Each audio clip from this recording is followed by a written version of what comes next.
അസ്സലാമു അലൈക്കും വറഹ്മത്തുള്ളാഹി അൽഹംദുലില്ലാഹി റബ്ബിൽ ആലമീൻ അസ്സലാത്തു വസ്സലാമു അലാ റസൂലില്ലാഹി വഅലാ ആലിഹി വസഹ്ബിഹി അജ്മഈൻ അമ്മാ ബഅദ്.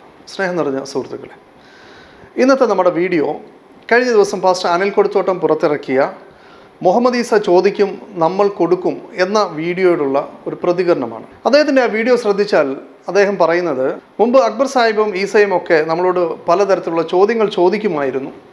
എന്നാൽ ഇന്ന് അവരാരും തന്നെ നമ്മളോട് ചോദ്യം ചോദിക്കാൻ ധൈര്യപ്പെടുന്നില്ല. കാരണം അവർ ചോദിച്ച ഉടനെ തന്നെ നമ്മൾ അവർക്കെല്ലാം മറുപടി കൊടുത്തു കഴിഞ്ഞു. അതുകൊണ്ട് ഇന്നിപ്പോൾ പഴയതുപോലെ ക്രൈസ്തവ ഇസ്ലാം സംവാദങ്ങളൊന്നും തന്നെ നടക്കാനുള്ള യാതൊരു സാധ്യതയുമില്ല. ഇവരെല്ലാവരും ഇപ്പോൾ മുങ്ങി നടക്കുകയാണ്, അവർ എയറിലാണ് എന്നൊക്കെയാണ് പാസ്റ്റർ അനിൽ കൊടുത്തോട്ടം അവകാശപ്പെടുന്നത്. ഇത് അദ്ദേഹത്തിൻ്റെ ഈ വീഡിയോയിൽ മാത്രമല്ല, അദ്ദേഹം ഏറ്റവും അവസാനം ഇറക്കിയിട്ടുള്ള കുറേ വീഡിയോകൾ ശ്രദ്ധിച്ചാൽ ആ തംബ്നെയിലുള്ള മാറ്റം എന്നതല്ലാതെ അതിൻ്റെ കണ്ടൻറ്റുകളിലെല്ലാം തന്നെ ഈ ടിപ്പിക്കലായിട്ടുള്ള ഈ അവകാശവാദങ്ങളാണ് അദ്ദേഹം നടത്തുന്നത്. അപ്പോൾ നമ്മൾ അദ്ദേഹത്തിൻ്റെ വീഡിയോ കണ്ടു നോക്കുമ്പോൾ പ്രത്യേകിച്ച് അക്കാഡമിക്കായിട്ടൊന്നും ഇല്ലാത്തത് കൊണ്ടും അതേപോലെ തന്നെ വസ്തുതയുമായി ബന്ധമില്ലാത്ത കാര്യങ്ങൾ, കുറച്ച് കളവുകൾ, കുറച്ച് അബദ്ധങ്ങൾ എന്നതൊക്കെ കുത്തി നിറച്ചിട്ടാണ് അദ്ദേഹം ഒരു വീഡിയോ ഒരു 10-30 മിനിറ്റ് ചെയ്ത് തീർക്കുന്നത്. അതിൽ പ്രത്യേകിച്ച് കഴമ്പില്ലാത്തതുകൊണ്ട് നമ്മൾ അത് പ്രതികരിക്കാതിരിക്കുകയാണ് ചെയ്യുന്നത്. ഇങ്ങനെ അദ്ദേഹം പുറത്തിറക്കിയിട്ടുള്ള ഒരു 10-15 വീഡിയോകൾക്ക് എല്ലാം കൂടെ ചേർത്ത് ഒരു മറുപടിയാണ് നമ്മൾ ഈ വീഡിയോയിലൂടെ നൽകുന്നത്. ഇവിടെ അദ്ദേഹം അവകാശപ്പെടുന്നത് മുഹമ്മദ് ഈസ ചോദിക്കും നമ്മൾ കൊടുക്കും എന്നതാണെങ്കിൽ, ഇവിടെ എനിക്ക് പറയാനുള്ളത് മുഹമ്മദ് ഈസ ചോദിച്ച ഒരൊറ്റ ചോദ്യത്തിനും, അത് ഈ പാസ്റ്റർ അനിൽ കൊടുത്തോട്ടം മാത്രമല്ല, അത് സെബാസ്റ്റ്യൻ ആയിക്കോട്ടെ, അനിലയ്യപ്പനായിക്കോട്ടെ, വർഗീസം സാമുവൽ ആയിക്കോട്ടെ, ഇവരുടെ കൂട്ടത്തിലുള്ള ആരും ഒരു മറുപടിയും പറഞ്ഞിട്ടില്ല. ഇങ്ങനെ ക്രൈസ്തവതയുമായി ബന്ധപ്പെട്ട ഒരു ചോദ്യത്തിനും മറുപടി പറയുകയോ അതിൻ്റെ ന്യായവാദങ്ങൾ പറയുകയോ ചെയ്യാതെ അതിന് പകരമായി ഇസ്ലാമിനെതിരായ വിമർശനം മാത്രം നടത്തുന്ന ഒരു പണിയിലാണ് ഈ അപ്പോളജറ്റിക് ടീമുകൾ ഏർപ്പെട്ടിട്ടുള്ളത്. അപ്പോൾ പഴയതുപോലെ ക്രൈസ്തവ ഇസ്ലാം ചർച്ചകൾ നടക്കാത്തത് എന്തുകൊണ്ടാണ് എന്ന് ചോദിച്ചാൽ, ക്രൈസ്തവതയുമായി ബന്ധപ്പെട്ട വിഷയത്തിൽ ഒരു തീരുമാനമാവുകയും അതുകൊണ്ട് തന്നെ ക്രൈസ്തവരായിട്ടുള്ള ആളുകൾ അവരുടെ വിഷയങ്ങളിൽ യാതൊരു തരത്തിലുള്ള മറുപടി പറയാതെയും ഇരിക്കുന്നത് കൊണ്ട്, അതുകൊണ്ട് തന്നെ മിഷണറികളോട് ഇനി പുതിയൊരു ചോദ്യവും ചോദിക്കേണ്ടതില്ല എന്ന് നമ്മൾ തീരുമാനിച്ച്, എന്നാൽ നമുക്ക് ഇവർ നടത്തുന്ന ഇസ്ലാമിക വിമർശനങ്ങളും, അത് ഇവർ മാത്രമല്ല നിരീശ്വരവാദികളും അതേപോലെ മറ്റുള്ള മതക്കാരുമൊക്കെ സംഘപരിവാറിൻ്റെ ആളുകളുമൊക്കെ ഉന്നയിക്കുന്ന ആ ചോദ്യങ്ങൾ, അത് നമ്മൾ സ്വാഭാവികമായിട്ടും ഇസ്ലാമിന് മറുപടി ഉള്ളത് കൊണ്ട് അതൊരു ഭാഗത്തിലൂടെ മറുപടി പറഞ്ഞു പോവുകയാണ് ചെയ്യുന്നത്.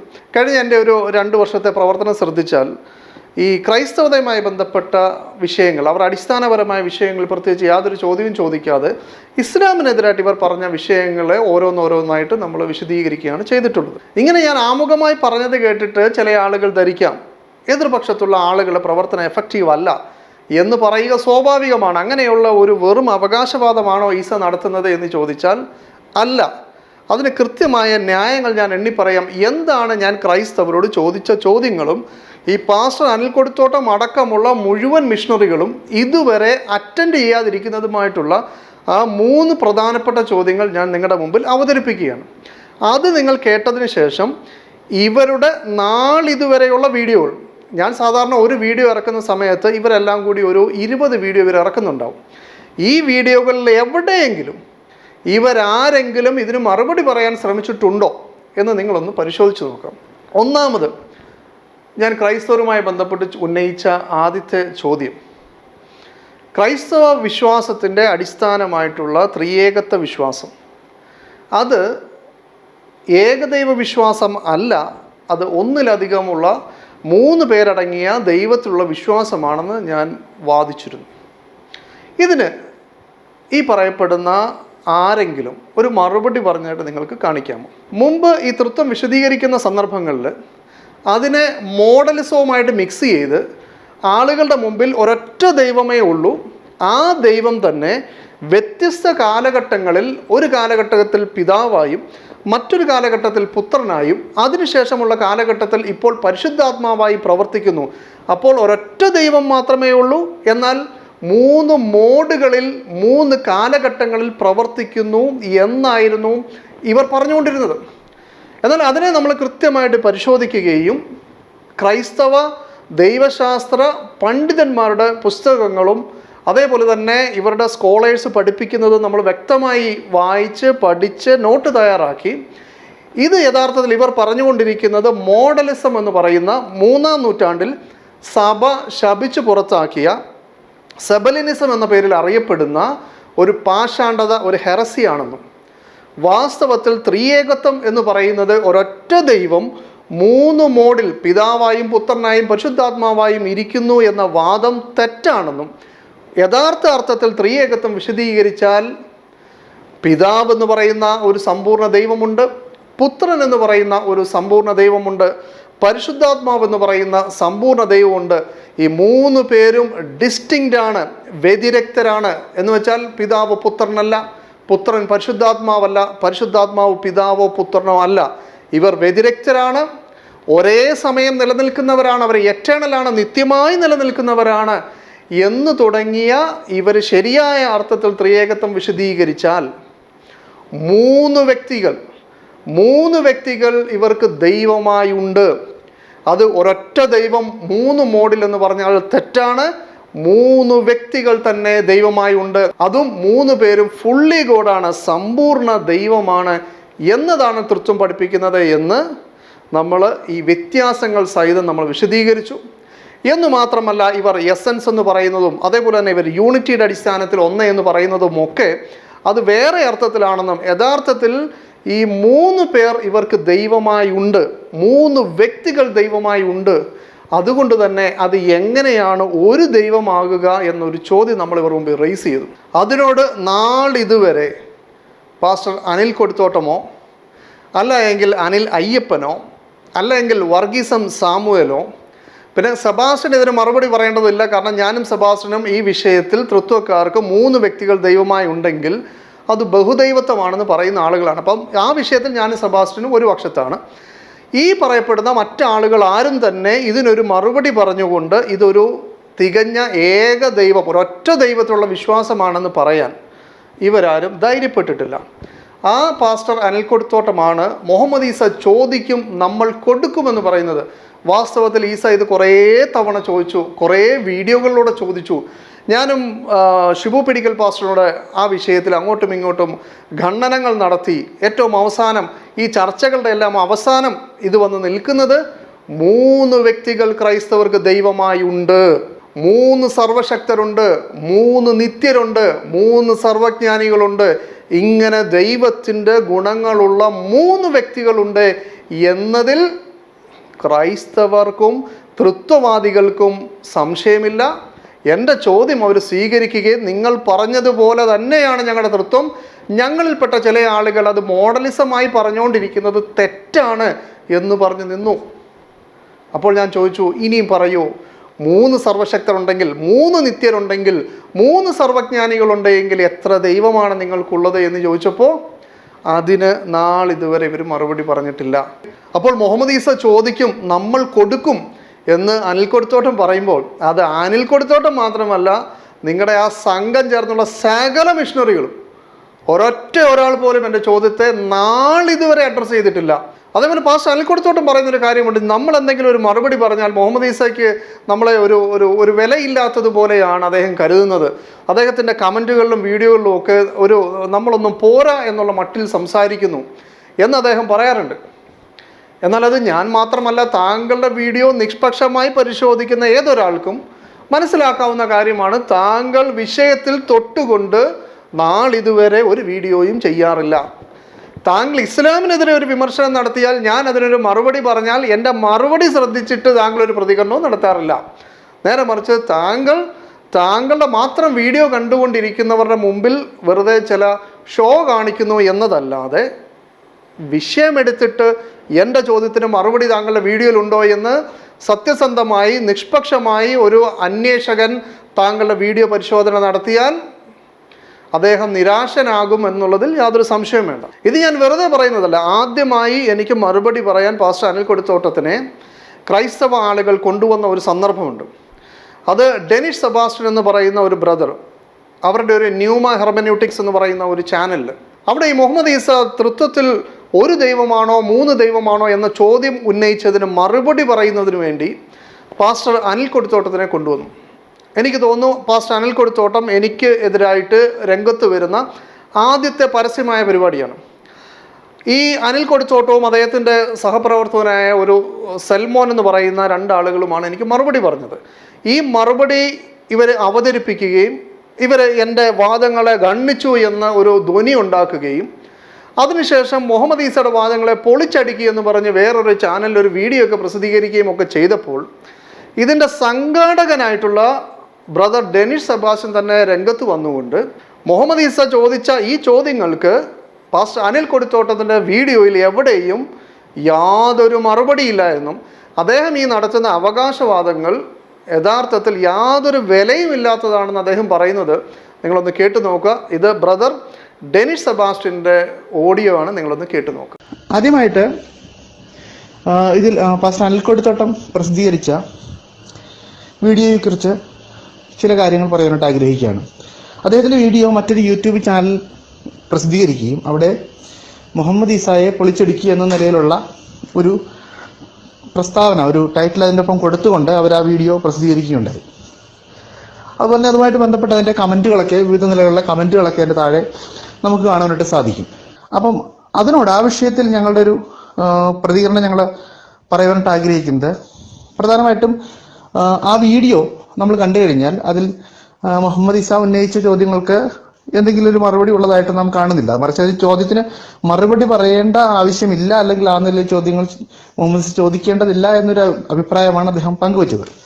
അപ്പോൾ തന്നെ അടുത്ത ദിവസം ബ്രദർ സെൽമൻ സോളമൻ ഇതിനെക്കുറിച്ച് പ്രതികരിക്കുകയുണ്ടായി. പക്ഷെ അദ്ദേഹം തൃത്വ വിശ്വാസത്തിൽ മുഹമ്മദ് ഈസ ഉന്നയിച്ച ചോദ്യങ്ങൾക്ക് നേരിട്ട് ഒരു മറുപടി പറയുകയുണ്ടായില്ല. അദ്ദേഹവും പാസ്റ്റർ അനിൽ കൊടിത്തോട്ടം പറഞ്ഞതിൻ്റെ ഒരു ചുവട് പിടിച്ചുകൊണ്ട് മുഹമ്മദ് ഈസയുടെ വിശ്വാസത്തെ വിവിധ നിലകളിൽ പരിശോധിക്കുകയാണ് ചെയ്തത്.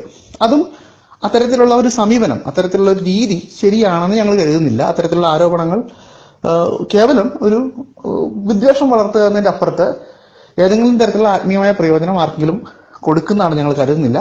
അതുകൊണ്ട് തന്നെ ഞങ്ങൾ അതിനോട് യാതൊരു തരത്തിലും യോജിക്കുന്നില്ല. അതുപോലെ തന്നെ ഇതിനെ തുടർന്ന് ഉന്നയിക്കുന്ന ഈ അവകാശവാദം, അതായത് പൊളിച്ചടുക്കി എന്നൊക്കെയുള്ള അവകാശവാദം, നമ്മൾ പൊതുസമൂഹത്തിന് മുൻപിൽ ഒരു അവകാശവാദം വെക്കുമ്പോൾ, പ്രത്യേകിച്ചും അപ്പോളജറ്റിക്സ് മേഖലയിലൊക്കെ പ്രവർത്തിക്കുന്നവർ വളരെ ശ്രദ്ധയോടെ വേണം നമ്മുടെ അവകാശവാദങ്ങൾ മുന്നോട്ട് വയ്ക്കുവാൻ. വിഷയവുമായി ബന്ധമില്ലാത്ത കാര്യങ്ങൾ പറഞ്ഞ എന്തെങ്കിലും കാര്യങ്ങൾ എടുത്തിട്ട് ഇത് പൊളിച്ചടുക്കിയതാണ് എന്നൊക്കെ പറയുന്നത് കേവലം ഒരു വികാരപ്രകടനത്തിന്റെ അപ്പുറത്ത് യാതൊരു വിലയുമില്ലാത്ത ഒരു കാര്യമാണ്. നമ്മുടെ പ്രിയപ്പെട്ട വിശ്വാസികൾ ഇത്തരത്തിലുള്ള വൈകാരികമായ പ്രതികരണങ്ങളിൽ നിന്ന് ഒഴിഞ്ഞിരുന്ന് ഉപദേശ വിഷയങ്ങൾ ശരിയായി പഠിക്കണം, നമ്മളെല്ലാവരും പഠിക്കണം.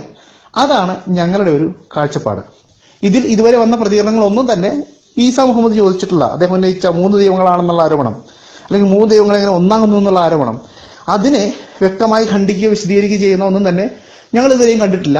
ശുശ്രൂഷകന്മാർ ഈ വിഷയത്തിൽ പ്രതികരിക്കുന്നവർ കുറെ കൂടി ജാഗ്രതയോടെ മറ്റു മതവിശ്വാസങ്ങളെ ആക്രമിക്കുന്ന, അതിലേക്കുള്ള വഴിതെളിച്ചു വരുന്ന നിലയിലുള്ള പ്രതികരണങ്ങൾ ഒഴിവാക്കിയിട്ട് ഇത്തരം വിഷയങ്ങൾക്ക് വ്യക്തത വരുത്തുക എന്നൊരു നിലപാട് സ്വീകരിക്കുന്നതായിരിക്കും നമ്മുടെ വിശ്വാസങ്ങളെ കൂടുതൽ ഉറപ്പിക്കുവാൻ സഹായിക്കുന്നതെന്നാണ് ഞങ്ങൾ ചിന്തിക്കുന്നത്. തൃത്വ സംബന്ധമായ വിഷയത്തിൽ ഞാൻ ഉന്നയിച്ച ചോദ്യങ്ങൾക്ക് യാതൊരു മറുപടിയും അന്ന് പാസ്റ്റർ അനിൽ കൊടിത്തോട്ടമോ സെൽമോനോ പറഞ്ഞില്ല.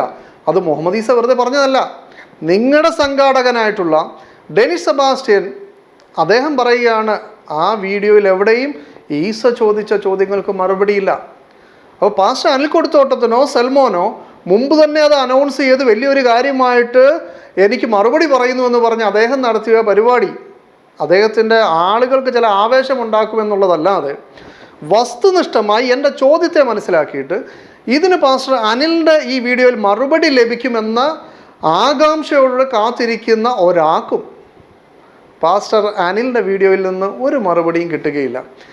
അന്ന് അദ്ദേഹം ഏതൊരു നിലവാരത്തിലായിരുന്നു, അതേ നിലവാരത്തിലുള്ള വീരവാദങ്ങളും വിലയില്ലാത്ത വർത്തമാനങ്ങളും, നമ്മുടെ ഡെനിഷിൻ്റെ വാക്കുകൾ കടമെടുത്താൽ വിലയില്ലാത്ത വാക്കുകളും, അതേപോലെ തന്നെ ചോദ്യത്തിന് മറുപടി പറയാതെ തിരിച്ചെന്തെങ്കിലും ഇങ്ങോട്ട് ആക്ഷേപം നടത്തിയൊക്കെ അദ്ദേഹം മുന്നോട്ട് പോകുന്ന പരിപാടിയാണ് അന്നു മുതൽ ഇന്ന് വരെ അദ്ദേഹം ചെയ്തിട്ടുള്ളൂ. അല്ല എങ്കിൽ മുഹമ്മദ് ഈസ പറയുന്ന പോലെയല്ല പാസ്റ്റർ അനിൽ ഇതിനൊക്കെ മറുപടി പറഞ്ഞിട്ടുണ്ടെന്ന ആർക്കെങ്കിലും ഒരു സംശയമുണ്ടെങ്കിൽ നിങ്ങൾ അദ്ദേഹത്തിൻ്റെ വീഡിയോ ഒന്ന് പരിശോധിച്ച് ഈ മറുപടി നിങ്ങളൊന്ന് കണ്ടെത്തണമെന്ന് വളരെ വിനീതമായിട്ട് അഭ്യർത്ഥിക്കുകയാണ്. ഇതേപോലെ പാസ്റ്റർ അനിലിനോടും പറയാനുള്ളത്, താങ്കൾക്ക് സമയം കിട്ടുമ്പോഴൊക്കെ എൻ്റെ ഫോട്ടോ വെച്ച് വീഡിയോ ചെയ്യുന്ന സമയത്ത് ഞാൻ ചോദിച്ച ചോദ്യങ്ങളെ ദയവ് ചെയ്ത് നിങ്ങളൊന്ന് അഡ്രസ്സ് ചെയ്യാൻ തയ്യാറാവണം. അപ്പോൾ എൻ്റെ ഒന്നാമത്തെ ചോദ്യം ത്രിയേകത്വവുമായി ബന്ധപ്പെട്ടായിരുന്നു. ത്രിയേകത്വത്തിൽ 3 വ്യക്തികൾ സമ്പൂർണ്ണ ദൈവമായി ഉണ്ടെങ്കിൽ, അവർ വ്യതിരക്തരാണെങ്കിൽ, അവർ ഡിസ്റ്റിങ്ക്റ്റ് ആണെങ്കിൽ, അവർ എറ്റേണൽ ആണെങ്കിൽ, അത് എങ്ങനെയാണ് ഒരു ദൈവമാകുക? ഒരേ സമയം 3 പേരല്ലേ ദൈവമായി ക്രൈസ്തവർക്കുള്ളത്? ഇതാണ് എൻ്റെ ഒന്നാമത്തെ ചോദ്യം. അതിന് മറുപടി കിട്ടിയിട്ടില്ല. ഇനി രണ്ടാമത്തെ ചോദ്യം, വെറുതെ നമ്മളൊരു പുകമറയല്ല, വളരെ കൃത്യമായ ആ ചോദ്യം തന്നെ നിങ്ങളുടെ മുമ്പിൽ വീണ്ടും കൊണ്ടുവരികയാണ്. രണ്ടാമത്തെ ചോദ്യം ഞാൻ ചോദിച്ചു, ഇവർ ഈ യേശു ക്രിസ്തുവിനെയും പ്രവാചകനെയും തമ്മിൽ താരതമ്യം ചെയ്യാൻ വന്നപ്പോൾ ഞാൻ ഇവരോട് ചോദിച്ചു, ശരി, ആദ്യം നിങ്ങളുടെ കാഴ്ചപ്പാടിൽ യഹോവയും യേശുവും ഒന്നാണെന്ന് നിങ്ങൾ പറയുന്നു, നിങ്ങൾ ധാരാളം പ്രസംഗങ്ങളിലൂടെ അത് അവകാശപ്പെടുന്നെങ്കിൽ, പഴയ നിയമത്തിൽ നമുക്ക് കാണാം ഈ യഹോവയല്ലാതെ വേറെ ആരെയും ആരാധിക്കാൻ പാടില്ല. എന്നിട്ടും നിങ്ങൾ ഈ പുതിയ നിയമകാലത്ത് യേശുവിനെ ആരാധിക്കുമ്പോൾ നിങ്ങൾ പറയുന്നത് ഈ യഹോവ തന്നെയാണ് യേശു എന്നതല്ലാതെ മറിയം ബീവി 2000 കൊല്ലം മുമ്പ് പ്രസവിച്ച ഒരു കുഞ്ഞല്ല യേശു. ഈ യേശുവാണ് മുമ്പ് പഴയ നിയമത്തിൽ യഹോവയായിട്ടിരുന്നത്, ആദാമിനെ സൃഷ്ടിച്ചത്, മോശയ്ക്ക് തോറ കൊടുക്കുന്നത്, ഇങ്ങനെ തുടങ്ങി പഴയ കാലഘട്ടങ്ങളിലെല്ലാം ആ യഹോവ തന്നെയായിരുന്നു യേശു. ഇത് നിങ്ങളുടെ വിവിധ പ്രസംഗങ്ങളിൽ ക്രൈസ്തവ പണ്ഡിതന്മാർ കേരളക്കരയിൽ പ്രസംഗിച്ചു വരുന്നുണ്ട്. ലോകത്തെല്ലായിടത്തും നിങ്ങളിത് തന്നെ പറയുന്നുണ്ട്. ഇതിൻ്റെ അടിസ്ഥാനത്തിൽ ഞാൻ നിങ്ങളോടൊരു ചോദ്യം ചോദിച്ചു, ആ യഹോവയും യേശുവും ഒന്ന് തന്നെയാണെങ്കിൽ യഹോവ പഴയ നിയമത്തിൽ ചെയ്തതും ചെയ്യിപ്പിച്ചതും കൽപ്പിച്ചതുമായിട്ടുള്ള കാര്യങ്ങളൊക്കെ തന്നെ യേശു ചെയ്യിപ്പിച്ചതാണ് എന്ന് പറയാൻ സാധിക്കുമോ? ഈ ഒരു ചോദ്യം എൻ്റെ വിവിധ വീഡിയോകളിലൂടെ ഞാൻ ചോദിച്ചിട്ടുണ്ട്. തൃത്വവുമായി ബന്ധപ്പെട്ടിട്ടുള്ള വിഷയങ്ങളും വിവിധ വീഡിയോകളിലൂടെ ചോദിച്ചിട്ടുണ്ട്. ലക്ഷക്കണക്കിന് ആളുകൾ അത് കണ്ടിട്ടുണ്ട്. എന്നിട്ടും ഈ പറയപ്പെടുന്ന അപ്പോളജറ്റിക്സ് ആരും തന്നെ അതിനൊരു മറുപടി പറഞ്ഞുകൊണ്ട് യഹോവ ചെയ്ത കാര്യങ്ങളെല്ലാം യേശു ചെയ്തു എന്ന് തന്നെയാണ് മനസ്സിലാക്കേണ്ടത് എന്ന് പറഞ്ഞ് രംഗത്ത് വന്നിട്ടില്ല. ഈ വിഷയത്തിൽ പാസ്റ്റർ അനിൽ ഒരു ശ്രമം നടത്തി. പക്ഷേ ആ ശ്രമവും സതുദ്ദേശപരമായിരുന്നില്ല. കാരണം എന്താ?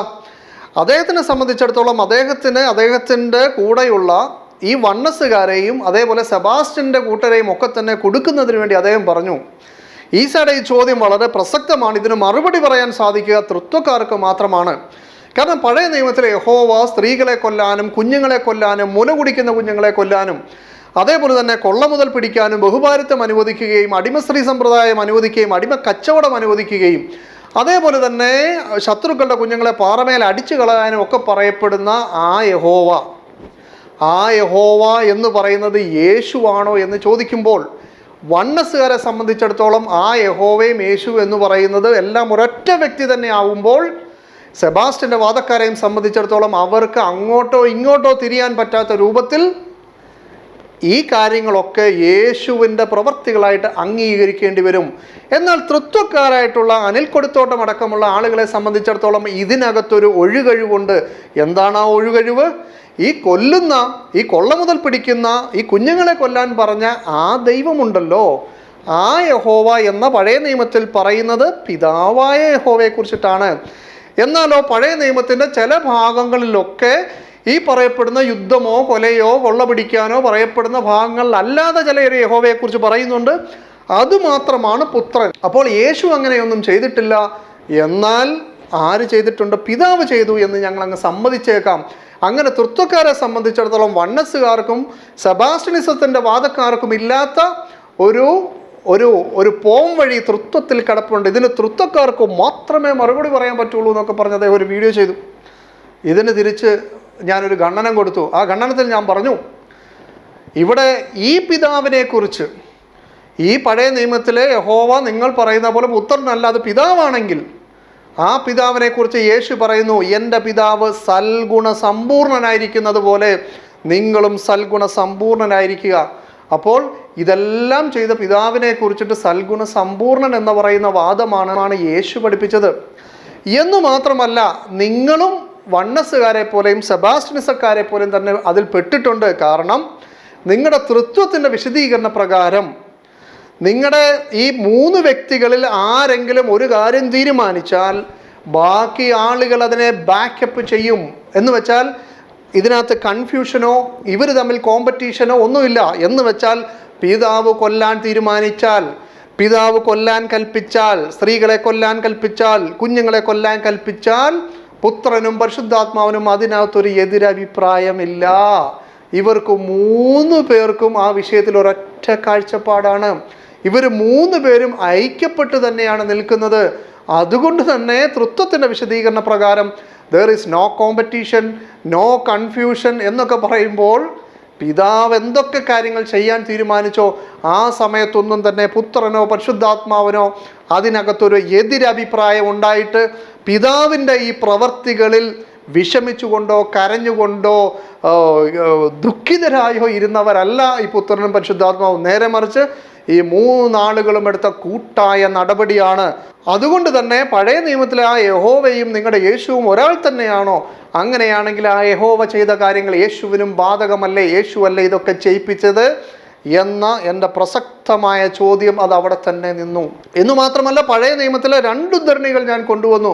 അതിൽ ഈ യഹോവ പറയുന്നു, ഞാനാകുന്നു ദൈവം, ഞാനല്ലാതെ മറ്റൊരുത്തനില്ല, ഞാൻ കൊല്ലുന്നു, ഞാൻ മരിപ്പിക്കുന്നു, ഞാൻ ജീവിപ്പിക്കുന്നു എന്ന് പറയുമ്പോൾ അതിൻ്റെ അവസാനത്തിൽ കാണാം, എൻ്റെ വാളിന് ഞാൻ വായ്ത്തലയ്ക്ക് മൂർച്ച കൂട്ടി, അത് വെച്ച് ഞാൻ ശത്രുക്കളുടെ നായകന്മാരുടെ തലകൾ ഞാൻ അറക്കും, എൻ്റെ വാളിനെ ഞാൻ രക്തം കൊണ്ട് ഞാൻ ലഹരി പിടിപ്പിക്കും എന്നൊക്കെ പറയുന്ന ഞാൻ മാത്രമേ ഉള്ളൂ, ഞാനല്ലാതൊരു ദൈവവുമില്ല, ഞാൻ കൊല്ലുന്നു എന്ന് പറഞ്ഞ ഈ ഞാനിൽ യേശുവും ഉൾപ്പെട്ടിട്ടില്ലെങ്കിൽ, ഞാൻ മാത്രമേ ദൈവമുള്ളൂ എന്ന് പറയുന്നതിൽ യേശു ഉൾപ്പെട്ടിട്ടില്ലെങ്കിൽ ആ വരിയിൽ തന്നെ അതിന് തൊട്ടടുത്ത വരിയിലാണ് ആ ഞാൻ മാത്രമേ ഉള്ളൂ, ഞാൻ തന്നെ ദൈവം, ഞാൻ കൊല്ലുന്നു എന്ന് പറയുമ്പോൾ കൊല്ലാത്തൊരു ദൈവം നിങ്ങൾക്ക് വേറെ ഇല്ല.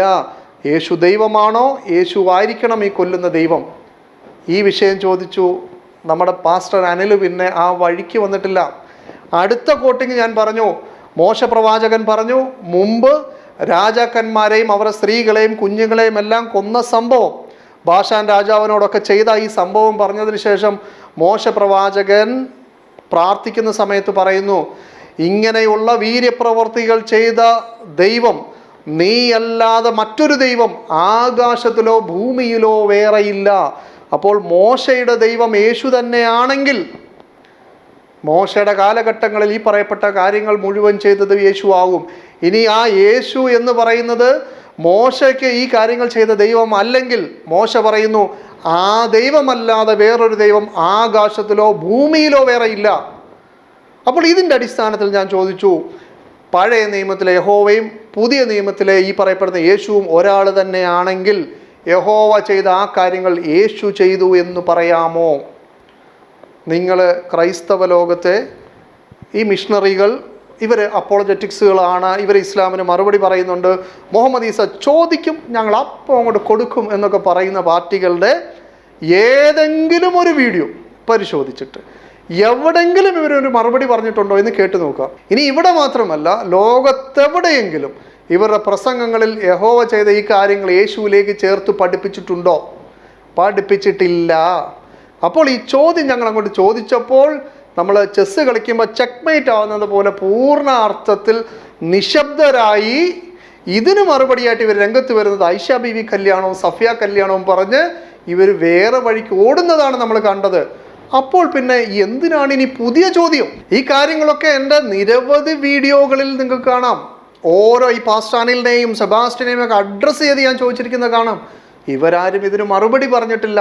ഇവർ ഇനിയും മറുപടി പറയാൻ നിങ്ങൾ പ്രതീക്ഷിക്കുന്നുണ്ടോ? ഇപ്പം ഞാൻ ഓരോരോ പോയിൻ്റായിട്ട് ചോദിക്കുന്നുണ്ടല്ലോ, അതിനിനിയും അടുത്ത വീഡിയോയിൽ പാസ്റ്റർ അനിൽ എടുത്തിട്ട് ഒന്നാമത്തെ ചോദ്യത്തിന് മറുപടി, രണ്ടാമത്തെ ചോദ്യത്തിന് മറുപടി എന്ന് പറഞ്ഞൊരു മറുപടി തരുമോ?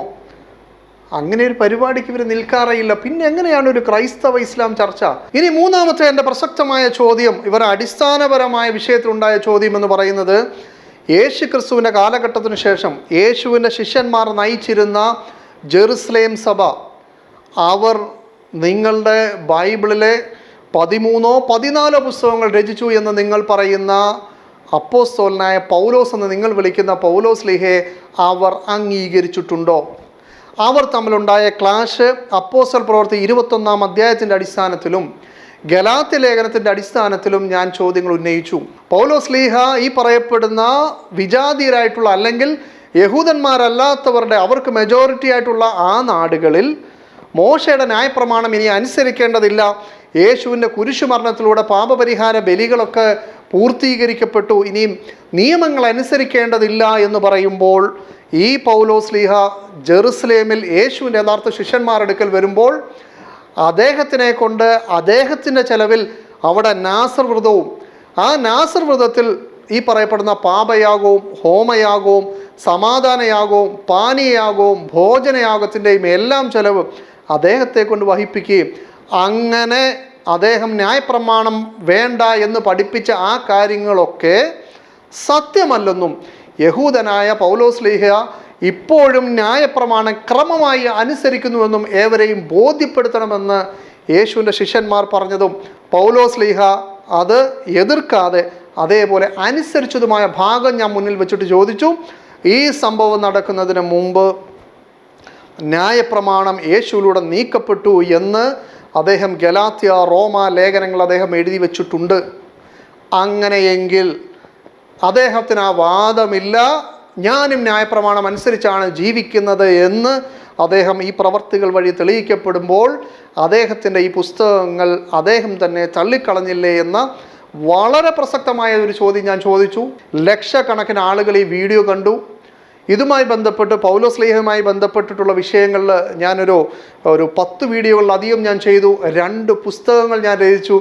ഈ വിഷയത്തിലും എന്തെങ്കിലും ഒരു മറുപടി ക്രൈസ്തവ ലോകത്തു നിന്നും ആരെങ്കിലും പറഞ്ഞിട്ടുണ്ടോ എന്നുള്ളതും നിങ്ങൾ പരിശോധിക്കുക. അത് അനിൽ കൊടുത്തോട്ടമോ സെബാസ്റ്റ്യനോ അല്ലെങ്കിൽ അനിൽ അയ്യപ്പനോ ആരെങ്കിലും പറഞ്ഞിട്ടുണ്ടോ എന്ന് നിങ്ങൾ ശ്രദ്ധിക്കുക. ഇവിടെ പൗലോസ്ലീഹയെയും അദ്ദേഹത്തിൻ്റെ വാദത്തെയും യേശുവിൻ്റെ യഥാർത്ഥ ശിഷ്യന്മാരുടെ സഭയായ ജെറുസലേം സഭ പോലും അംഗീകരിക്കുന്നില്ല എങ്കിൽ ക്രൈസ്തവരായ നിങ്ങൾ അദ്ദേഹത്തിനെ അംഗീകരിക്കുന്നത് എന്തുകൊണ്ട് എന്ന ചോദ്യമാണ് ഞാൻ ഉയർത്തിയത്.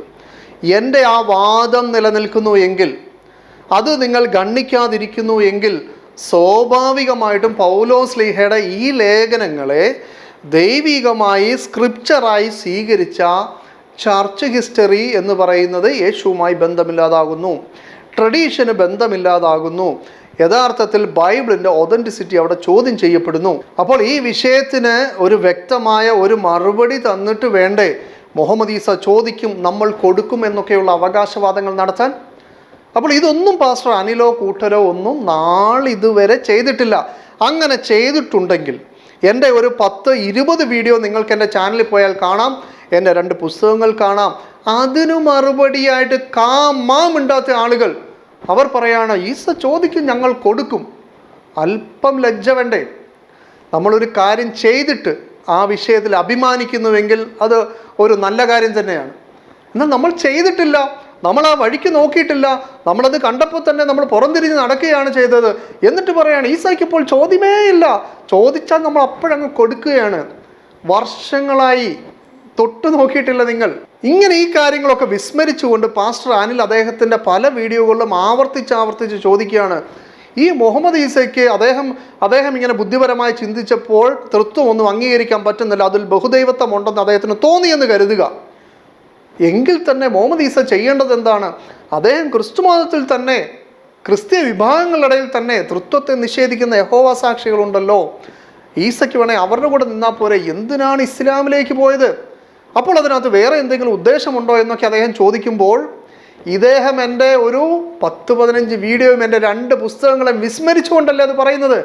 കാരണം എൻ്റെ ആ പുസ്തകത്തിൽ പൗലോസ്ലീഹ യഥാർത്ഥ യേശുവിൻ്റെ ശിഷ്യന്മാരാൽ അംഗീകരിക്കപ്പെട്ട വ്യക്തിയല്ല, അദ്ദേഹത്തിൻ്റെ പുസ്തകങ്ങളോ ആശയങ്ങളോ ജെറുസലേം സഭ അംഗീകരിച്ചിട്ടില്ല എന്ന എൻ്റെ വാദം ഖണ്ഡിക്കപ്പെടാതെ നിൽക്കുമ്പോൾ, അതിന് നിങ്ങൾക്ക് തൃപ്തികരമായ മറുപടി പറയാൻ പറ്റാതിരിക്കുമ്പോൾ, സ്വാഭാവികമായിട്ടും യഹോവ സാക്ഷിക്കാരെ സംബന്ധിച്ചിടത്തോളം ആയാലും ബൈബിൾ അനുസരിക്കുന്ന ഏതൊരു ക്രിസ്ത്യ വിഭാഗത്തെ സംബന്ധിച്ചിടത്തോളവും അവർ എനിക്കൊരു ആപ്റ്റായിട്ടുള്ളൊരു ഓപ്ഷൻ ആവുന്നത് എങ്ങനെയാണ്? കാരണം ഞാൻ പൗലോസ്ലീഹയെ അംഗീകരിക്കുന്നില്ല, അപ്പോൾ പൗലോസ്ലീഹയെ അംഗീകരിക്കുന്ന ചർച്ച് ഹിസ്റ്ററി ഞാൻ അംഗീകരിക്കുന്നില്ല, ആ ബുക്കുകളെ ഡിവൈനായിട്ട് അംഗീകരിച്ചവരെ ഞാൻ അംഗീകരിക്കുന്നില്ല എന്ന് ഞാൻ പറഞ്ഞാൽ എനിക്ക് എങ്ങനെയാണ് ക്രിസ്ത്യ വിഭാഗത്തിലെ യഹോവ സാക്ഷികൾ എനിക്ക് ഫിറ്റാവുന്നത് എങ്ങനെ? കാരണം യഹോവ സാക്ഷികളെ സംബന്ധിച്ചിടത്തോളം ഉൽപ്പത്തി മുതൽ വെളിപ്പാട് വരെയുള്ള പുസ്തകങ്ങൾ അവർ ദൈവികമാണെന്ന് കരുതുന്നു. പൗലോസ്ലീഹയെ നിങ്ങൾ ഏതൊരർത്ഥത്തിൽ കാണുന്നോ അതേ ഒരർത്ഥത്തിൽ അവർ ബഹുമാനിക്കുകയും ചെയ്യുന്നു. അവരത് ബഹുമാനിക്കുന്നതിനകത്ത് എനിക്ക് കുഴപ്പമൊന്നുമില്ല. പക്ഷേ എനിക്കത് സ്യൂട്ടാവുന്നത് എങ്ങനെയാണ്? കാരണം എനിക്ക് ഈ വിഷയത്തിൽ ചോദ്യങ്ങളുണ്ട്. ആ ചോദ്യത്തിന് മുഹമ്മദ് ഈസ ചോദിക്കും, ഞാൻ അങ്ങോട്ട് കൊടുക്കും എന്ന് അനിൽ പറയണമെങ്കിൽ എന്തെങ്കിലും ഒരു വാദമൊക്കെ നടത്തിയിട്ട് പോരെ. അപ്പോൾ ഇതൊന്നും പാസ്റ്റർ അനിലിന് മനസ്സിലാകാഞ്ഞിട്ടല്ല, അദ്ദേഹത്തിൻ്റെ വീഡിയോ മാത്രം കണ്ടുകൊണ്ടിരിക്കുന്ന ആളുകളുടെ മുമ്പിൽ വെറുതെ എന്തെങ്കിലുമൊക്കെ പറഞ്ഞ് ഒരു 10-20 മിനിറ്റ് കളയുക, നല്ലൊരു തംബ്നെയിൽ മുഹമ്മദ് ഈസയെ മറിച്ചിട്ടുന്നോ മുഹമ്മദ് ഈസ മുങ്ങിയെന്നോ ഏറിൽ കയറിയെന്നോ എന്തെങ്കിലുമൊക്കെ പറഞ്ഞ് ഒരു 25K വ്യൂവേഴ്സിനെ അദ്ദേഹം എത്തിക്കുക എന്ന് പറയുന്ന വളരെ പരിമിതമായിട്ടുള്ള ചില താല്പര്യങ്ങൾ മാത്രമാണ് അനിലിനുള്ളത്. പാസ്റ്റർ അനിൽ കൊടിത്തോട്ടത്തിൻ്റെ ഒരു കലാപരിപാടി ഈ രൂപത്തിലാണ് പോകുന്നതെങ്കിൽ ഇതിനേക്കാട്ടിലും നിലവാരം കുറഞ്ഞ അടുത്തൊരു പണിയാണ് നമ്മുടെ അനിൽകുമാർ അയ്യപ്പൻ എന്ന് പറയുന്ന ഈ ഫുൾ ടൈമർ ചെയ്യുന്ന ഒരു പരിപാടി. കാരണം ഇവരൊക്കെ ഈ ക്രിസ്തു മതത്തിനെ ഡിഫെൻഡ് ചെയ്യുന്നു എന്ന് പറഞ്ഞ് ആ ഒരു പരിപാടിയിലാണ് ഇവർ ജീവിക്കുന്നത്. അപ്പോൾ സ്വാഭാവികമായിട്ടും അതിനെതിരായിട്ട് ചോദ്യം ചോദിക്കുമ്പോൾ മറുപടി പറഞ്ഞില്ല എന്ന് പറഞ്ഞ് മുന്നോട്ട് പോകുമ്പോൾ അവരുടെ ആ പ്രൊഫഷന് അതൊരു ബുദ്ധിമുട്ടാണ്. അപ്പോൾ അതുകൊണ്ട് തന്നെ ഈ സാക്ഷി അപ്പോളജറ്റിക്സ് ഗ്രൂപ്പ് എൻ്റെ പുസ്തകങ്ങൾക്കും പൗലോസും അപ്പോസ്തലന്മാരും തമ്മിലുള്ള വിഷയങ്ങൾക്കും മറുപടി പറയുന്നതിന് വേണ്ടി എറണാകുളത്ത് ഒരു പരിപാടി സംഘടിപ്പിച്ചു. ഞങ്ങളന്ന് ആ പരിപാടിക്ക് ചെല്ലുമ്പോൾ അവിടെ വലിയ വീരവാദങ്ങൾ നടക്കുകയാണ്.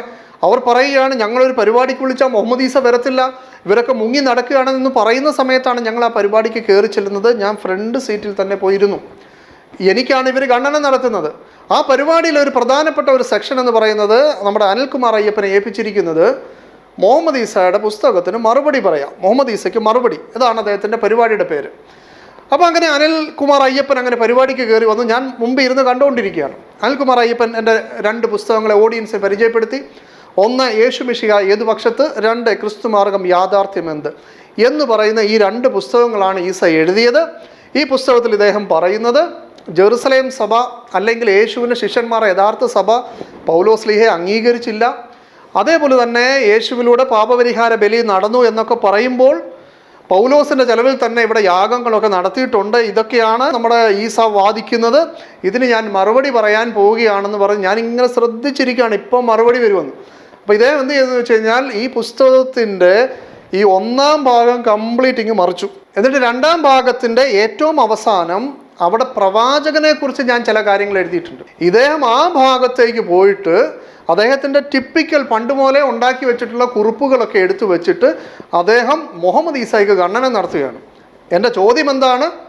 പൗലോസ്ലീഹയെ അപ്പോസ്തലന്മാർ അംഗീകരിച്ചിരുന്നോ? പൗലോസ്ലീഹ യേശുവിലൂടെ സകലവിധ യാഗങ്ങളും ന്യായപ്രമാണങ്ങളും അവസാനിച്ചു എന്ന് പറയുമ്പോൾ പൗലോസിൻ്റെ ചെലവിൽ തന്നെ ചെയ്യിപ്പിച്ചു. പൗലോസ് തന്നെ ന്യായപ്രമാണത്തിന് വിരുദ്ധനല്ല, താനും ക്രമമായി അനുസരിക്കുന്നുവെന്നും അതിനെതിരായി താൻ ഒരു വാദവും നടത്തിയിട്ടില്ല എന്നും ഒക്കെ പറഞ്ഞ വിഷയത്തിന് നമ്മുടെ അനിൽ അയ്യപ്പൻ ഖണ്ഡനം നടത്തുകയാണ്. എന്താണ് ഖണ്ഡനം? ആയിഷ ബീവിയുടെ കല്യാണം, ബനൂ ഖുറൈളയിലെ യഹൂദന്മാരെ കൊന്നത്, 3ാമത് ബദർ യുദ്ധം. ഞാനിങ്ങനെ നോക്കിയിരിക്കുകയാണ്. ഇദ്ദേഹം എന്താ ചെയ്തതെന്ന് വെച്ച് കഴിഞ്ഞാൽ ഈ പശുവിനെ കൊണ്ടുവന്നിട്ട് തെങ്ങിൽ കെട്ടിയിട്ട് ഈ തെങ്ങിനെ കുറിച്ച് ഇദ്ദേഹം വിശദീകരിച്ചു. എന്നിട്ട് ആ പരിപാടിയുടെ പേരെന്താ? മുഹമ്മദ് ഈസയ്ക്ക് ഖണ്ഡനം. ഇനി ഇതിൻ്റെ രസം എന്ന് പറയുന്നത് എൻ്റെ പുസ്തകത്തിന് ആരും മറുപടി പറഞ്ഞിട്ടില്ല എന്ന് പറഞ്ഞാൽ ഈ അനിൽ അയ്യപ്പൻ തന്നെ ഈ വീഡിയോയുടെ ലിങ്ക് കൊണ്ടുവന്ന് താഴെ കൊണ്ടിടും, അദ്ദേഹത്തിൻ്റെ ശിങ്കിടികളും കൊണ്ടിടും. കാരണം എന്താ? ശിങ്കിടികൾ ഇദ്ദേഹത്തിനെ കുറിച്ച് അറിയുന്നത് കൊണ്ട് തന്നെ ഇദ്ദേഹത്തിൻ്റെ വീഡിയോ തുറന്ന് നോക്കാറുമില്ല. എൻ്റെ പുസ്തകത്തിലെ എന്ത് ആശയമാണ് ഞാൻ പറഞ്ഞത് അതിനൊരു ഖണ്ഡനം നമ്മുടെ അനിൽ അയ്യപ്പൻ പറഞ്ഞിട്ടുണ്ടോ എന്ന് അവർ പരിശോധിക്കാറുമില്ല. നേരെ മറിച്ച് മുഹമ്മദ് ഈസ എഴുതിയ പുസ്തകത്തിന് അനിൽകുമാർ അയ്യപ്പൻ ഖണ്ഡനം നടത്തി. എന്താ ഖണ്ഡനം? പൗലോസും അപ്പോസ്തലന്മാരും തമ്മിൽ നടന്നിട്ടുള്ള ക്ലാഷിനെതിരായിട്ട് ഞാൻ നടത്തിയിട്ടുള്ള പുസ്തകരചനയ്ക്ക് ഖണ്ഡനം എന്താ? ആയിഷ ബീവിയുടെ കല്യാണം. എങ്ങനെയുണ്ട് പാർട്ടി? 1-ാം ഭാഗം ഇദ്ദേഹം വായിക്കൂല, ഈ പുസ്തകത്തിൻ്റെ പ്രധാനപ്പെട്ട കാര്യങ്ങൾ ഇദ്ദേഹം ചർച്ച ചെയ്യൂല. നേരെ മറിച്ച് ഏറ്റവും അവസാനത്തെ 2-3 പേജിൽ നിന്നുകൊണ്ട് പ്രവാചകനെ കുറിച്ച് പറഞ്ഞ ഇദ്ദേഹത്തിൻ്റെ ചില ടിപ്പിക്കൽ നോട്ടുകളിൽ നിന്നുകൊണ്ട് ചർച്ചയ്ക്ക് ഇദ്ദേഹം വിളിക്കുകയാണ്. ഇത്രത്തോളം വിഷയത്തിനോട് ആത്മാർത്ഥതയില്ലാത്ത ആളുകളാണ് നമ്മുടെ ഈ മിഷണറി സുഹൃത്തുക്കൾ. ഇങ്ങനെ ഞാൻ ചോദിച്ച മർമ്മപ്രധാനമായ ഏറ്റവും പ്രധാനപ്പെട്ട ഈ ചോദ്യങ്ങളോട് മൗനം പാലിച്ചു കൊണ്ടിരിക്കുന്ന ഈ ക്രൈസ്തവ മിഷണറികൾ അവർ ചോദിക്കുകയാണ്, എവിടെ അക്ബർ, എവിടെ ഈസ? നിങ്ങളൊക്കെ വന്ന് ചോദിക്ക്, പണ്ടൊക്കെ നിങ്ങൾ ചോദിച്ചിരുന്നല്ലോ, ഇപ്പോഴെന്താ നിങ്ങൾ ചോദിക്കാത്തത്? ഞങ്ങൾക്കാണ് ചോദ്യം കിട്ടാതിരിക്കുകയാണ്, ഞങ്ങൾ മറുപടി പറയാൻ വെമ്പി നിൽക്കുകയാണ്. ഇതൊക്കെ എന്തൊരു പ്രഹസനമാണ് അനിലെ, ഇതൊക്കെ ഒന്ന് നിർത്തിക്കൂടെ?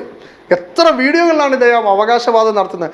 ആ സമയത്ത് ഞാൻ ഈ ചോദിച്ച ഈ 3 ചോദ്യങ്ങൾക്കൊന്നും മറുപടി പറയാനൊരു സമയം കണ്ടെത്തിക്കൂടെ? അതുകൊണ്ട് ഇപ്പോൾ പണ്ട് നടന്നതുപോലെ ക്രൈസ്തവ ഇസ്ലാം ചർച്ചകൾ നടക്കാത്തത് എന്തുകൊണ്ടാണ് എന്ന് ചോദിച്ചാൽ, പണ്ട് ഈ ക്രൈസ്തവർ പറഞ്ഞുകൊണ്ടിരുന്നതിൽ നിന്നിട്ടാണ് മുസ്ലിങ്ങളും ഇതാണ് തൃത്വം എന്നൊക്കെ മനസ്സിലാക്കി അതിന് മറുപടി പറയുന്ന ഒരു ശൈലിയാണ് ഉണ്ടായിരുന്നത്. അതുകൊണ്ട് തന്നെ ക്രൈസ്തവരായിട്ടുള്ള ആളുകൾക്ക് ഒരു ദൈവം തന്നെ 3 മോഡിൽ നിൽക്കുന്നു, അതാണ് ഞങ്ങൾ പറഞ്ഞ തൃത്വം എന്നൊക്കെ പറഞ്ഞ് നിൽക്കുകയും, അല്ലെ 1x1x1 എന്ന് പറഞ്ഞാൽ അത് 1 ആണ് എന്നൊക്കെ പറഞ്ഞുകൊണ്ടൊക്കെ ഇങ്ങനെ ചർച്ചകളും മറുപടിയും ഒക്കെ നടത്തിക്കൊണ്ട് പോകാൻ പറ്റിയത്. ഇന്ന് ആ പറയപ്പെടുന്ന അവ്യക്തതകളൊക്കെ മാറി, തിരശീലകളൊക്കെ മാറി, മൂടുപടങ്ങളൊക്കെ മാറി. ത്രിയേകത്വം എന്ന് പറഞ്ഞാൽ എന്താണ്? അത് 3 വ്യക്തികളാണ്. വണ്ണസ് എന്ന് പറഞ്ഞാൽ എന്താണ്? അത് മോഡലിസമാണ്, ഒരാൾ തന്നെ 3 ആകലാണ്. സെബാസ്റ്റ്യനിസം എന്ന് പറഞ്ഞാൽ എന്താണ്? അത് മറ്റൊരു വിചിത്രവാദമാണ്. ഇങ്ങനെ ഇഴവിരിച്ച് വെച്ചിട്ട് ഇതാണ് തൃത്വം എന്നും പൊതുസമൂഹത്തിന് ബോധ്യപ്പെടുത്തി കൊടുത്തപ്പോൾ സ്വാഭാവികമായിട്ട് ആ വിഷയത്തിൽ ചർച്ച ചെയ്യുന്ന ക്രൈസ്തവ മിഷണറിമാർ പിന്മാറി. അതേപോലെ നമ്മുടെ രണ്ടാമത്തെ ചോദ്യമായി യഹോവയും യേശുവും ഒരാൾ തന്നെയാണോ എന്ന് പറയുന്ന നമ്മുടെ ചോദ്യത്തെ ഇവർ അഡ്രസ്സ് ചെയ്താൽ, നാളിതുവരെ ഇവർ ഉണ്ടാക്കിയിട്ടുള്ള യേശുവിനെ കുറിച്ചുള്ള ഇമേജ് മാറിപ്പോവും. കാരണം എന്താ? സ്ത്രീകളെ കൊല്ലാൻ പറയുന്ന, കുഞ്ഞുങ്ങളെ കൊല്ലാൻ പറയുന്ന, മുല കുടിക്കുന്ന കുഞ്ഞുങ്ങളെ കൊല്ലാൻ പറയുന്ന, കൊള്ളയടിക്കാൻ പറയുന്ന, ആളുകളെ കൊന്ന് ആ നാട് കൊള്ള ചെയ്ത് വീതം വെച്ചെടുക്കുന്ന, തൻ്റെ ജനങ്ങളെ മാത്രം സ്നേഹിക്കുന്ന, അതേപോലെ തന്നെ ശത്രുക്കളോട് യുദ്ധം ചെയ്യുന്ന, അതേപോലെ ബഹുഭാരിത്വം അനുവദിക്കുന്ന ഈ ഒരു യഹോവ യേശുവാണെന്ന് പറഞ്ഞാൽ യേശുവിൻ്റെ ഇമേജ് മൊത്തം മാറിപ്പോവും. കാരണം ക്രൈസ്തവ ലോകത്തിലെ ബഹുഭൂരിപക്ഷം ആളുകൾക്കും ഈ പഴയ നിയമം വായിക്കുന്നത് ഇഷ്ടമല്ല, അവർക്ക് യഹോവയെ തന്നെ ഇഷ്ടമല്ല. അവർക്കിഷ്ടം ഈ പുതിയ നിയമത്തിലെ യേശുവിനെ മാത്രമാണ്. കാരണം അവരും കൂടുതലായി വായിക്കുന്നത് ഈ യേശുവിനെ കുറിച്ച് മാത്രമാണ്. യേശുവിനെ ചുറ്റിപ്പറ്റിയാണ് ഇവരുടെ കഥ മുഴുവൻ പോകുന്നത്. കാരണം യേശുവിനെ സെൻട്രലൈസ് ചെയ്തിട്ടാണ് ഇവർ പഠിക്കുന്നത്. യഹോവ എന്ന് പറയുന്നത് ഇവരുമായിട്ട് അത്ര ബന്ധമുള്ള ഒരാളല്ല. ഇപ്പം തന്നെ ക്രൈസ്തവ ലോകത്ത് ചില ആളുകൾ യഹോവയെ രൂക്ഷമായി വിമർശിക്കുന്ന ആളുകളാണ്. അത് പണ്ടും ഉണ്ടായിട്ടുണ്ട്. എന്ന് മാത്രമല്ല, ഇവരിപ്പം ഈ കേരളത്തിലും ഇന്ത്യയിലും ലോകത്തെല്ലായിടത്തും ഇവർ ചെയ്തത് എന്താ? ഈ പുതിയ നിയമം പഴയ നിയമത്തിൽ നിന്നും മാറ്റിയിട്ട് പുതിയ നിയമം മാത്രം ഈ ഗിഡിയോൻ ബൈബിൾ എന്ന് പറയുന്ന രൂപത്തിൽ ചെറിയ പുസ്തകം, നിങ്ങളൊക്കെ ഓർക്കുന്നുണ്ടാവും, നിങ്ങളുടെ സ്കൂളുകളിലും അതേപോലെ മറ്റ് സ്ഥലങ്ങളിലുമൊക്കെ ഈ സുവിശേഷം എന്ന് പറഞ്ഞ് കൊണ്ടുതരുന്ന ഈ പുതിയ നിയമഭാഗം മാത്രം. അവിടെ ആകെ നോക്കിയാൽ എന്താ ഉള്ളത്? യേശുവിൻ്റെ കുറച്ച് ഉപദേശങ്ങൾ മാത്രമേ ഉള്ളൂ. അതുകൊണ്ടാണ് ഈ ഹിന്ദുക്കളായിട്ടുള്ള ആളുകൾ, അതേപോലെ ഹൈന്ദവ സന്യാസിമാരെ പോലുള്ള ആളുകളൊക്കെ പറയുന്നത് ഈ യേശുവും ഒരു ഹിന്ദു സന്യാസിയാണ്, അദ്ദേഹം ഒരു ഋഷിവര്യനാണ്. കഴിഞ്ഞ ദിവസം ഞാൻ തൃപ്പൂണിത്തറയിലെ മറ്റേ ആചാര്യ മനോജിൻ്റെ ഒരു പുസ്തകം വായിച്ചു, ക്രൈസ്തവ വിമർശനവുമായി ബന്ധപ്പെട്ട്. അതിൽ അവർ പറയുന്നത് ഒരു ഹൈന്ദവ സന്യാസിയാണ് യേശു ക്രിസ്തു. അതുകൊണ്ടാണ് ഈ ചിദാനന്ദപുരിയെപ്പോലുള്ള ആളുകൾ പറഞ്ഞത്. കാരണം യേശു ആരെയും എന്ത് ചെയ്തിട്ടില്ല, വെറുക്കാൻ പഠിപ്പിച്ചിട്ടില്ല. ഒരു കർണത്തടിച്ചാൽ മറുകർണം കാണിക്കാനേ പറഞ്ഞിട്ടുള്ളൂ. യേശു സ്നേഹമേ പഠിപ്പിച്ചിട്ടുള്ളൂ, വിട്ടുവീഴ്ചയുള്ളൂ. ഒരു ഹൈന്ദവ സന്യാസിയുടെ, ഒരു ആചാര്യൻ്റെ ഇതാണ്. അതുകൊണ്ട് തന്നെ ഈ യേശു ക്രിസ്തു ഇന്ത്യയിൽ വന്ന് മുനിമാരിൽ നിന്നും പഠിച്ച കാര്യങ്ങളാണ് പിന്നീട് പോയി പറഞ്ഞിട്ടുള്ളൂ. അപ്പോൾ യഥാർത്ഥത്തിൽ ഇദ്ദേഹത്തിനെ ഞങ്ങൾക്കൊരു ഹൈന്ദവ സന്യാസിയായിട്ട് അംഗീകരിക്കുന്നതിന് കുഴപ്പമില്ല. യേശു ക്രിസ്തു ഏതൊരു ദൈവത്തെക്കുറിച്ചിട്ടാണ് പഠിപ്പിച്ചതെന്ന് പോലും ജനങ്ങളിൽ നിന്ന് മറച്ചു വെച്ചിട്ടുള്ള ഒരു പുതിയ സങ്കല്പത്തിലാണ് നിൽക്കുന്നത്. അപ്പോഴാണ് നമ്മൾ ചോദിക്കുന്നത്, ഈ യഹോവ യേശു ഒന്നാണോ? അങ്ങനെയാണെങ്കിൽ യഹോവ ചെയ്ത കാര്യങ്ങൾ യേശു ചെയ്തു എന്ന് പറയാൻ പറ്റുമോ എന്നതിലേക്ക് വന്ന് യേശു ഇതിലെല്ലാം ഉത്തരവാദിത്തം ഏറ്റെടുത്താൽ സ്വാഭാവികമായിട്ടും യേശുവിൻ്റെ ഇമേജ് മാറിപ്പോകും. അതുകൊണ്ട് തന്നെ മുഹമ്മദ് ഈസ ഈ വിഷയം ചോദിച്ചാൽ തിരിച്ച് ആയിഷ ബിയുടെ കല്യാണവും സഫിയ ബിയുടെ കല്യാണവും പറഞ്ഞ് നിന്നാൽ മതി, അറ്റാക്ക് ചെയ്താൽ മതി, വർഗീയ ധ്രുവീകരണം ഉണ്ടാക്കിയാൽ മതി, പ്രശ്നങ്ങൾ ഉണ്ടാക്കിയാൽ മതി, നമ്മൾ ഈ പറഞ്ഞ ഫാസിസ്റ്റ് ശക്തികളോടൊപ്പം ചേർന്നാൽ മതി എന്ന് പറയുന്ന ഒരു ആറ്റിറ്റ്യൂഡിലേക്ക് ഈ മിഷണറി നേതൃത്വങ്ങൾ പോകുന്നത്. ഇങ്ങനെ നിങ്ങൾ ക്രൈസ്തവ വിഷയത്തിൽ പരിപൂർണമായും മൗനത്തിലായി, നിങ്ങൾക്ക് ആ വിഷയത്തിൽ മറുപടി ഇല്ല എന്നതുകൊണ്ടാണ് ഇവിടെ ക്രൈസ്തവ വിഷയം ചർച്ച ചെയ്യപ്പെടാതിരിക്കുന്നത്. അത് ചർച്ച ചെയ്യാൻ ഞങ്ങൾക്ക് യാതൊരു താല്പര്യമില്ല. കാരണം 10-20 വീഡിയോകളിലും പുസ്തകങ്ങളിലൂടെയും ഒക്കെ ചോദിച്ചിട്ടും നിങ്ങൾ ഇതുവരെ മിണ്ടാത്തത് കൊണ്ട് ഞങ്ങളെ സംബന്ധിച്ചിടത്തോളം ആ വിഷയം ഞങ്ങളങ്ങ് മാറ്റിവെച്ചു. അതുകൊണ്ട് തന്നെ കഴിഞ്ഞ 2 വർഷമായിട്ട് നിങ്ങൾ എൻ്റെ വീഡിയോകൾ ശ്രദ്ധിച്ചാൽ ഞാൻ ക്രൈസ്തവ വിമർശനങ്ങൾ നടത്താറില്ല. നേരെ മറിച്ച് നിങ്ങൾ പലസ്തീനുമായി ബന്ധപ്പെട്ട് ചെയ്യുന്ന വീഡിയോകളിൽ, അതേപോലെ തന്നെ നിങ്ങൾ ഏതെങ്കിലും തരത്തിൽ ഇങ്ങോട്ടൊരു വിമർശനം നടത്തിയാൽ അതിന് മറുപടി പറയുന്നതിൻ്റെ ആ ഭാഗത്ത് ചില സമയത്ത് ക്രൈസ്തവ വിഷയങ്ങൾ കടന്നു വരുമെന്നല്ലാതെ മുമ്പ് ഞാൻ ഷിബു പീഡിയക്കിലും അതേപോലെ മറ്റുള്ള ആളുകളുമായിട്ടുമൊക്കെ നടത്തിയ രൂപത്തിൽ തൃത്വത്തെ സംബന്ധിച്ചോ അല്ലെങ്കിൽ കൊടുത്തോട്ടമായിട്ടൊക്കെ മുമ്പ് നടത്തിയ പോലെ യഹോവ യേശു വിഷയത്തിൽ ഒന്നും തന്നെ ഒരു ചർച്ചയും നടത്താതെ നിങ്ങളെ പരിപൂർണമായി ഒഴിവാക്കി വിട്ടിട്ട് നിങ്ങൾ ഇസ്ലാമിനെതിരായിട്ട് പറയുന്ന വിഷയങ്ങൾക്ക് മറുപടി പറയാൻ ഞങ്ങൾ സമയം കണ്ടെത്തുന്നത്. ഒരു കാലത്ത് ക്രൈസ്തവ മിഷണറിമാരുടെ ഈ പ്രവർത്തനങ്ങൾ മുസ്ലിം വീടുകളിലേക്ക് എത്തിയിരുന്ന കാലമുണ്ട്. അന്ന് അവർ മഞ്ചേരി കേന്ദ്രീകരിച്ച് മർക്കസുൽ ബിഷാറ സ്ഥാപിച്ച് 7ാം ക്ലാസ്സിൽ പഠിക്കുന്ന അലവി എന്ന് പറയുന്ന ഒരു പയ്യനെ കൺവേർട്ട് ചെയ്ത് പിന്നീട് ഫാദർ അലവി എന്ന് പറയുന്ന രൂപത്തിൽ ഇവിടെ കൊണ്ട് നിർത്തി അയാളെ പോസ്റ്റാക്കി മുന്നിൽ വെച്ചുകൊണ്ട് യൂറോപ്പിൽ ഇറക്കപ്പെട്ടിട്ടുള്ള സകല ഇസ്ലാം വിരുദ്ധ പുസ്തകങ്ങളും ഇവിടേക്ക് ഭാഷാന്തരം ചെയ്ത് സൗജന്യമായും വളരെ തുച്ഛമായ വിലയ്ക്കും ഒക്കെ മുസ്ലിം വീടുകളിലേക്ക് പോസ്റ്റലായും അല്ലാതെ വീട് വീടാന്തരം കയറിയും കൺവെൻഷൻ നടത്തിയും ഒക്കെ എത്തിക്കുന്ന ഒരു കാലമുണ്ടായിരുന്നു. ആ കാലഘട്ടത്തിലാണ് അക്ബർ സാഹിബും അതേപോലെ നിച്ച് ഓഫ് ട്രൂത്തും ഒക്കെ രംഗത്ത് വരുന്നതും. ഇന്ന് ഈ പറയപ്പെടുന്ന സാഹചര്യങ്ങളെല്ലാം അവസാനിച്ചു. ഇന്ന് ഖുർആനിൽ പറയുന്ന അള്ളാഹുവും ഈസാ നബിയും ഒന്നും ഈ പറയപ്പെടുന്ന നിങ്ങളുടെ ബൈബിളിലെ ദൈവമോ യേശുവോ അല്ല എന്ന് പറയുന്ന ഒരു അവസ്ഥയിലേക്ക് എത്തി. കാരണം മുമ്പ് ആ യൂറോപ്പിൽ നടക്കപ്പെട്ട പുസ്തകത്തിലെല്ലാം അവർ സമർത്ഥിക്കാൻ ശ്രമിച്ചത് പരിശുദ്ധ ഖുർആനിൽ തൃത്വമുണ്ട്, പരിശുദ്ധ ഖുർആനിൽ യേശു ദൈവമാണെന്നുണ്ട്, അതിലെ ഈസ ഞങ്ങളുടെ യേശു തന്നെയാണ് എന്ന് പറഞ്ഞ് രംഗത്ത് വന്ന ആളുകൾ ഇപ്പോൾ ആ വാദങ്ങൾ കൂടുതൽ ദൂഷ്യം അവർക്ക് വരുത്തുമെന്ന് വന്നപ്പോൾ സ്വാഭാവികമായിട്ടും അവർക്ക് അള്ളാഹുവിനെ അറിയില്ല, ഈസാ നബി അറിയില്ല, തോറയെ അറിയില്ല, മൂസയെ അറിയില്ല എന്ന് തുടങ്ങിയ വാദങ്ങളുമായിട്ട് മുമ്പ് ചെയ്ത പ്രവർത്തനങ്ങളെ സ്വയം തള്ളിപ്പറയുന്ന, ഇവരുടെ ഗോൾഡൻ പീരീഡിനെ തള്ളിക്കളയുന്ന പുതിയ മിഷണറിമാരാണ് ഇപ്പോൾ രംഗത്തുള്ളത്. അവർക്കാകട്ടെ ചോദ്യത്തിന് യാതൊരു മറുപടിയുമില്ലാതെ അവർ ഇസ്ലാമിനെതിരെ അവിടുന്നും ഇവിടുന്നും കിട്ടുന്ന കാര്യങ്ങളൊക്കെ എടുത്ത് പ്രചരിപ്പിക്കുന്ന പണി മാത്രമാണ് ചെയ്യുന്നത്.